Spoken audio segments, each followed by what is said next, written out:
Kebutuhan akan energi, khususnya bahan bakar minyak atau BBM, merupakan urat nadi mobilitas masyarakat Indonesia. Mengantri BBM mungkin terdengar sepele bagi sebagian orang, tetapi bagi mahasiswa, ini bisa berarti datang terlambat ke kampus, tertinggal kelas, atau bahkan batal mengikuti perkuliahan. Masalah BBM bukan hanya soal kendaraan, tetapi tentang bagaimana kehidupan sehari-hari dapat berjalan dengan normal. Hal inilah yang dirasakan oleh masyarakat Bangka setelah terungkapnya kasus penimbunan 42 ton BBM subsidi. Direktorat Reserse Kriminal Khusus di Treskrimsus Polda Kepulauan Bangka Belitung mengamankan puluhan ton bahan bakar minyak, puluhan ribu liter BBM subsidi, dan tanpa dokumen yang sah, termasuk beberapa mobil milik dari PT diduga kuat menjadi lokasi penimbunan bahan bakar minyak bersubsidi. Dari dalam gudang, polisi menemukan 42 ton BBM. Antrian BBM makin panjang, tapi di tempat lain 42 ton BBM subsidi justru disembunyikan. Pada Sabtu sore, 15 November 2025, Polda Bangka Belitung telah mengungkapkan kasus penimbunan sekitar 42 ton BBM bersubsidi. Penggerbekan dilakukan di sebuah gudang di Dusun Bukit Bangkadir, Desa Riding Panjang, Kecamatan Belingu, Kabupaten Bangka.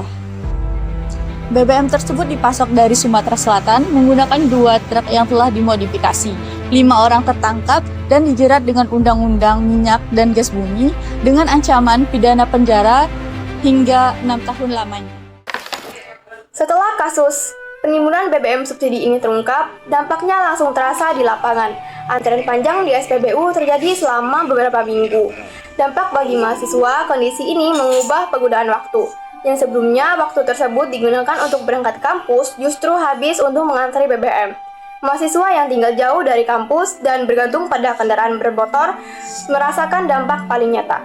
Keterlambatan mahasiswa ke kelas bukan disebabkan kurangnya disiplin, tetapi karena situasi distribusi BBM yang tidak normal. Untuk yang selanjutnya itu dampak ke perkuliahan. Selain antrian panjang, harga BBM di Pengecer sempat mengalami kenaikan. Mahasiswa yang membutuhkan BBM secara mendesak terpaksa membeli dengan harga yang lebih mahal.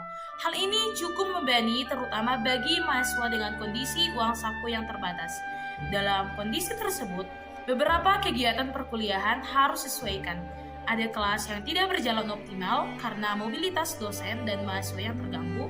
Bahkan, sebagian dilakukan secara daring sebagai solusi yang sementara.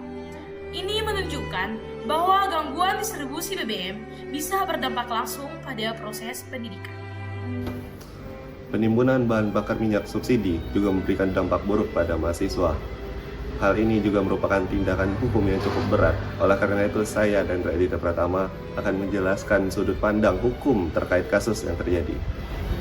Jika kita mengacu pada Undang-Undang Nomor 22 Tahun 2001 tentang minyak dan gas bumi yang melarang tentang penyimpanan dan distribusi BBM tanpa izin yang sah, ada pula pasal 33 Undang-Undang Dasar 1945 yang menegaskan bahwa sumber daya strategis harus dikelola oleh negara dan harus digunakan sebesar-besarnya untuk kesejahteraan rakyat.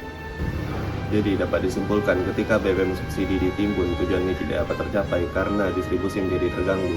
Kasus ini membuktikan bahwa penimbunan BBM bukan hanya sekedar pelanggaran hukum, tapi juga kejahatan yang dampaknya nyata dirasakan oleh masyarakat.